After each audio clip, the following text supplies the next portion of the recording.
Salam dan bahagia. Pada kesempatan kali ini saya akan coba memaparkan koneksi antar materi modul 3.1. Kembali lagi bersama saya Ruki Gun Haryanto Temusu, CGP Angkatan 11 Kabupaten Kupang, Nusa Tenggara Timur.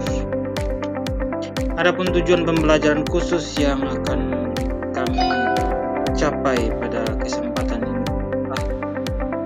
calon guru penggerak membuat kesimpulan atau sintesis dari keseluruhan materi yang didapat dengan beraneka cara dan media. Calon guru penggerak juga dapat melakukan refleksi bersama fasilitator untuk mengambil makna dari pengalaman belajar dan mengadakan metakognisi terhadap proses pengambilan keputusan yang telah mereka lalui dan menggunakan pemahaman barunya untuk memperbaiki proses pengambilan keputusan yang dilakukannya. Sebelum kita masuk pada koneksi antar materi modul 3.1, alangkah baiknya kita mencoba merenungkan beberapa kutipan. Yang pertama itu kutipan dari Bob Talbert, yaitu mengajarkan anak menghitung itu baik, namun pengajaran mereka apa yang berharga adalah yang terbaik. Pada kutipan Bob Talbert ini, yaitu mengajarkan anak menghitung itu baik, namun mengajarkan mereka apa yang berharga atau utama adalah yang terbaik. Menggarisbawahi pentingnya mengarahkan pendidikan tidak hanya pada aspek teknis seperti keterampilan menghitung, tapi juga pada pemahaman nilai-nilai dan prinsip kebajikan universal yang lebih dalam. Pendidikan tidak hanya tentang penguatan kognitif, tapi pendidikan yang mengajarkan pendidikan karakter seperti adab, sopan santun, integritas, kejujuran, keadilan, empati, dan nilai-nilai kemanusiaan lainnya. Pendidikan yang berkarakter akan menghasilkan produk dan sumber manusia yang mulia dan beradab. Kutipan yang kedua berbunyi demikian: pendidikan adalah sebuah seni untuk membuat manusia menjadi berperilaku etis. Dari George Wilhelm Friedrich Hegel. Dari kutipan di atas, pendidikan merupakan proses menuntun penguatan karakter dan nilai-nilai kebajikan universal yang diterima di seluruh dunia. Pendidikan karakter sangat penting apalagi di zaman yang sudah modern seperti ini. Penguatan nilai karakter sangat dibutuhkan generasi sekarang untuk mencetak generasi pintar, tidak hanya di bidang intelektual saja tetapi juga mempunyai akhlak dan adab yang tinggi. Kita masuk pada koneksi antar materi dengan beberapa pertanyaan. Pertanyaan yang pertama itu adalah bagaimana filosofi Ki Hajar Dewantara dengan Pratap Triloka memiliki kaitan dengan penerapan pengambilan keputusan sebagai seorang pemimpin. Yang pertama, pemimpin memberi contoh filosofi Ingarso Sungtulodo, mengajarkan bahwa pemimpin harus menjadi teladan yang baik bagi orang lain dalam tindakan dan keputusan. Yang kedua, motivasi dan inspirasi.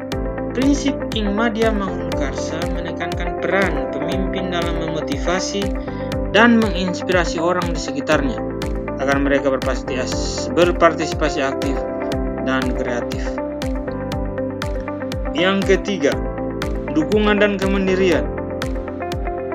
Tuturi Handayani mengajarkan bahwa pemimpin harus memberikan dorongan dari belakang, mendukung pengembangan individu agar mampu bertindak mandiri dan bertanggung jawab. Dan yang keempat, keseimbangan dalam pengambilan keputusan. Filosofi Pratap Triloka melengkapi dengan menekankan keseimbangan antara berbagai aspek kehidupan, memastikan keputusan pemimpin mempertimbangkan harmoni antara kebutuhan individu dan kebutuhan kelompok. Pertanyaan yang kedua, bagaimana nilai-nilai yang tertanam dalam diri kita berpengaruh kepada prinsip-prinsip yang kita ambil dalam pengambilan suatu keputusan? Jawaban yang pertama berpihak pada murid. Setiap keputusan harus berfokus pada kepentingan terbaik bagi murid, dengan tujuan memastikan pengembangan kesejahteraan mereka sebagai prioritas utama. Yang kedua, kemandirian dan tanggung jawab. Guru harus mampu merespon konflik dan permasalahan secara mandiri, bertanggung jawab dan berpegang pada nilai-nilai kebajikan seperti keadilan. Bagian yang ketiga, kolaborasi dan kerja tim. Pengambilan keputusan harus melibatkan kerjasama dan kolaborasi dengan tim, menciptakan solusi yang inklusif dan didukung oleh berbagai pihak. Refleksi dan inovasi. Keputusan yang diambil harus terus dievaluasi dan direfleksikan untuk perbaikan, serta dihadapi dengan pendekatan kreatif dan praktis dalam penyelesaian. Pertanyaan penuntun yang ketiga. Bagaimana materi pengambilan keputusan berkaitan dengan kegiatan coaching yang diberikan pendamping atau fasilitator dalam perjalanan proses pembelajaran kita, terutama dalam pengujian pengambilan keputusan yang telah kita ambil? Apakah pengambilan keputusan tersebut telah efektif? Masih adakah pertanyaan-pertanyaan dalam diri kita atau atas pengambilan keputusan tersebut? Hal-hal ini tentunya bisa dibantu oleh sesi coaching yang telah dibahas pada modul sebelumnya. Yang pertama, kita harus mengidentifikasi tujuan. Coaching membantu individu memahami dan menjelaskan tujuan mereka dengan lebih jelas, sehingga pengambilan keputusan menjadi lebih terarah. Yang kedua, memberikan perspektif baru. Melalui pertanyaan yang mendalam, coaching mendorong individu untuk melihat situasi dari sudut pandang yang berbeda, menghasilkan keputusan yang lebih baik. Yang ketiga, memfasilitasi refleksi. Coaching memandu individu untuk merefleksikan proses dan hasil keputusan yang telah diambil, memungkinkan evaluasi dan peningkatan keputusan di masa depan. Pertanyaan penuntun yang keempat. Bagaimana kemampuan guru dalam mengelola dan menyadari aspek sosial emosionalnya akan berpengaruh terhadap pengambilan suatu keputusan, khususnya masalah dilema etika? Jawaban yang pertama dibagi menjadi 3 bagian, yaitu kesadaran diri dan manajemen emosi.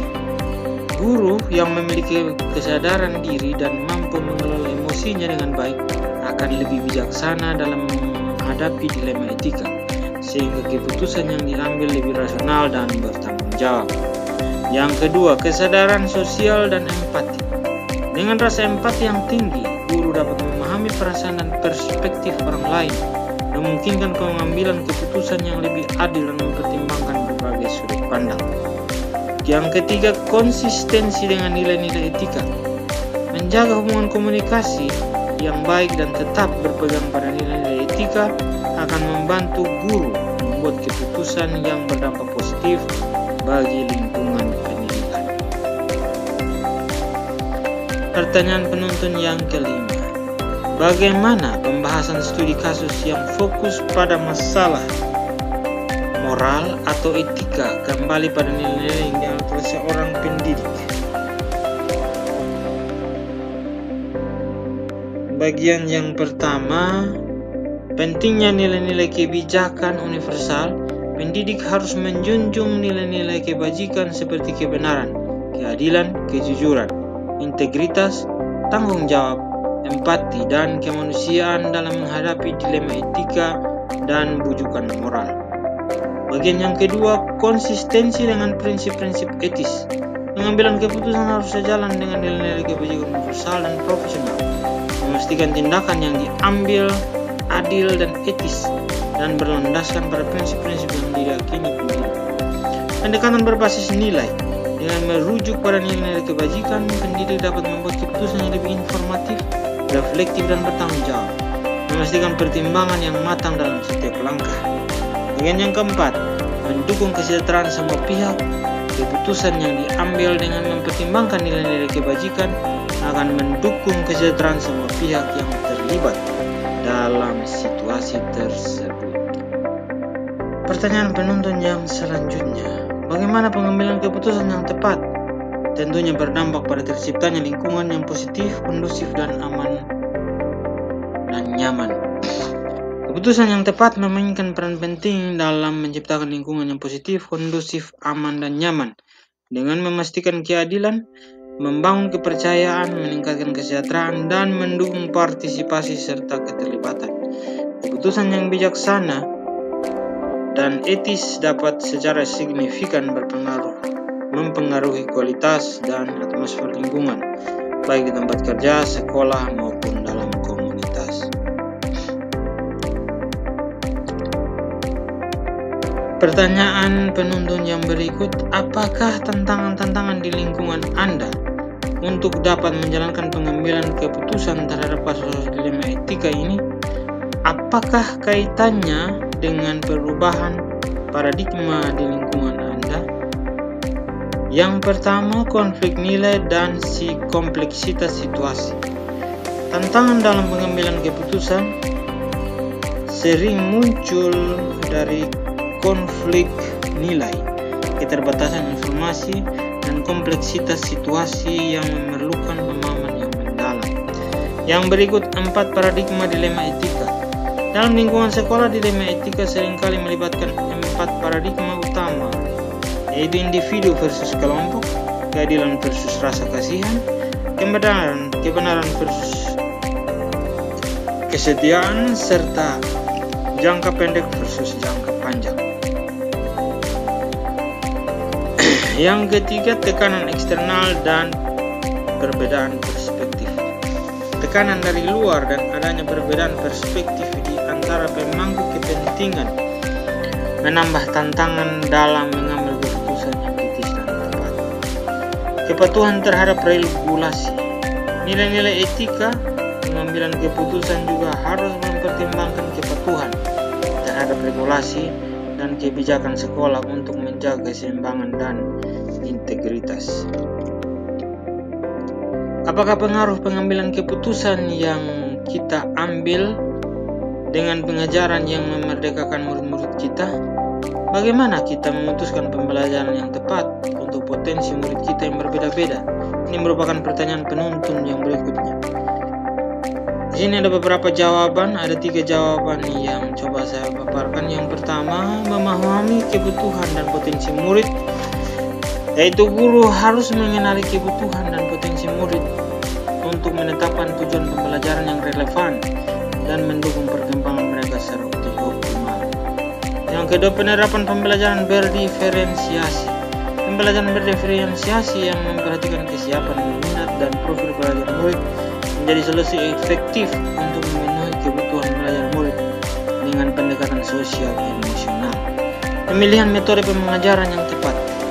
Memilih metode pengajaran yang sesuai dengan potensi beragam murid dapat menciptakan lingkungan inklusif yang memberdayakan murid untuk mencapai hasil terbaik.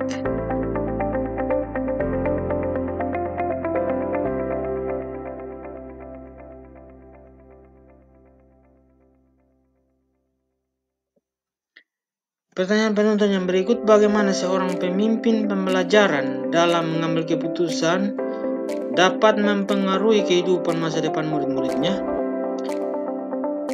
Keputusan yang diambil oleh seorang pemimpin pembelajaran mempengaruhi berbagai aspek pengalaman pendidikan murid. Keputusan yang bijaksana dan berorientasi pada kebutuhan murid dapat menciptakan lingkungan belajar yang mendukung, adil, dan berkualitas tinggi, yang pada gilirannya mempersiapkan murid untuk masa depan yang sukses. Dengan memprioritaskan pengembangan holistik, keterlibatan keluarga, dan perbaikan keberkelanjutan, pemimpin pembelajaran dapat memberikan dampak positif yang mendalam pada kehidupan dan masa depan murid-murid mereka. Pertanyaan penuntun yang berikut, apakah kesimpulan akhir yang dapat Anda tarik dari pembelajaran modul materi ini dan keterkaitannya dengan modul-modul sebelumnya? Jawaban yang pertama, pengambilan keputusan berbasis nilai kebajikan. Pemimpin harus membuat keputusan yang didasarkan pada nilai-nilai kebajikan universal, bertanggung jawab, dan berpihak pada murid, terutama dalam menghadapi dilema etika. Yang kedua, integrasi dengan modul sebelumnya, keputusan yang bijaksana sejalan dengan filosofi keajar dewantara, peran guru penggerak, dan budaya positif, yang semuanya menekankan pembelajaran yang berfokus pada murid. Yang ketiga, penerapan pembelajaran berdiferensiasi. Guru harus memenuhi kebutuhan belajar murid melalui pembelajaran berdiferensiasi untuk menciptakan lingkungan yang inklusif dan mendukung pertumbuhan mereka. Pengaruh keputusan terhadap kualitas pembelajaran. Keputusan yang berbasis kebajikan mempengaruhi kualitas pembelajaran dan hasil pendidikan murid, mempersiapkan mereka untuk menghadapi masa depan yang lebih baik. Pertanyaan yang berikut, sejauh mana pemahaman Anda tentang konsep-konsep yang telah Anda pelajari modul ini, yaitu dilema etika dan rujukan moral, 4 paradigma pengambilan keputusan, 3 prinsip pengambilan keputusan, dan 9 langkah pengambilan dan pengambilan keputusan.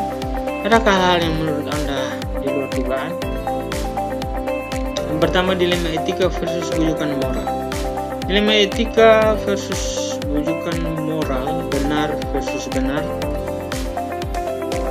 terjadi ketika seorang harus memilih antara dua pilihan moral yang benar namun bertentangan. Rujukan moral, benar versus salah, adalah situasi memilih antara tindakan yang benar dan salah. 4 paradigma dilema etika. Yang pertama, individu versus kelompok. Yang kedua, kelompok versus rasa kasihan.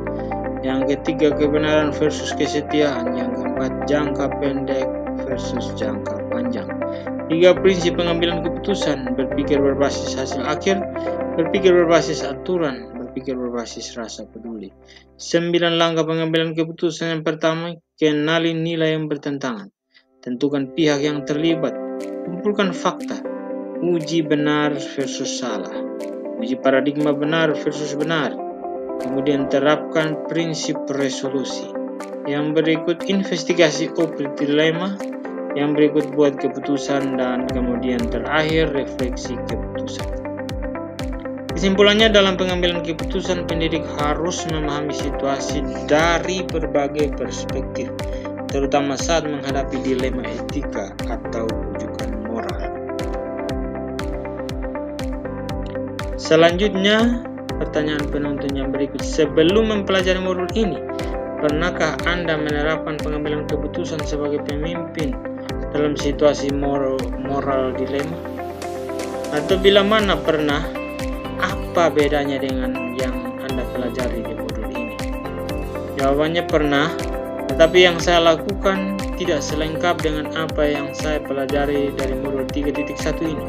Sebelumnya dalam pengambilan keputusan, saya hanya berpikir 1 atau 2 kali secara matang dan dampak yang akan ditimbulkan setelah mengambil keputusan tersebut. Setelah mempelajari modul 3.1, sebelum pengambilan keputusan, ternyata seorang pendidik harus mengetahui paradigma dan prinsip dilema etika serta memulai tahapan pengujian pengambilan keputusan. Bagaimana dampak mempelajari konsep ini buat Anda? Perubahan apa yang terjadi pada cara Anda dalam mengambil keputusan sebelum dan sesudah mengikuti pembelajaran ini? Bagian yang pertama, pengambilan keputusan yang bijaksana dan reflektif. Setelah mempelajari modul 3.1, saya menjadi lebih bijaksana dan reflektif dalam menghadapi dilema etika dan rujukan moral dengan mempertimbangkan etika, prinsip, dan proses secara mendalam. Yang kedua, peningkatan keterampilan analisis dan evaluasi. Saya mengalami peningkatan kemampuan untuk menganalisis dan mengevaluasi keputusan secara kritis dan sistematis yang membuat proses pengambilan keputusan lebih tepat. Yang ketiga, kepemimpinan yang adil dan bertanggung jawab.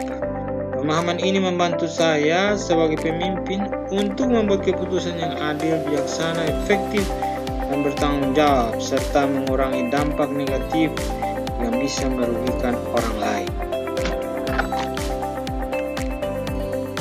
Pertanyaan penonton yang berikut, seberapa penting mempelajari topik modul ini bagi Anda sebagai seorang individu dan sebagai seorang pemimpin? Jawabannya, modul 3.1 ini sangat penting karena memberikan dasar kuat untuk mengambil keputusan yang adil, bijaksana, etis, efektif, dan bertanggung jawab. Sebagai individu, modul ini membantu saya membuat keputusan yang konsisten dengan nilai-nilai kebajikan. Sebagai pemimpin, modul ini meningkatkan kemampuan saya untuk memimpin secara adil dan efektif, serta menciptakan lingkungan kerja positif. Keterampilan dari modul ini memperkuat kualitas keputusan dan integritas saya sebagai seorang pendidik. Demikian paparan saya mengenai koneksi antar materi modul 3.1. Semoga dapat memberikan inspirasi bagi kita semua. Salam guru penggerak, salam dan bahagia.